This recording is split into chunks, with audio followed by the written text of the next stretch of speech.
So, meron tayong natirang dumpling kagabi. Ayan. Binili lang to sa labas.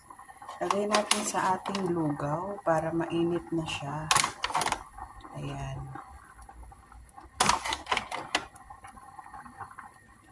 Ganun lang.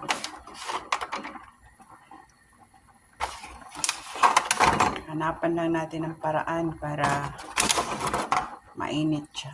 Masarap naman din to. Ayan, yung aking lugaw na may dumpling. Tapos, maglagay tayo ng asin. O, diba? Kasi, everyday, lugaw ang kinakain ko sa umaga para mainitan ng tiyan. Mas masarap pag mainitan ng tiyan. So, bumili ako ng Himalayan salt. Ayan. Ganun lang yan.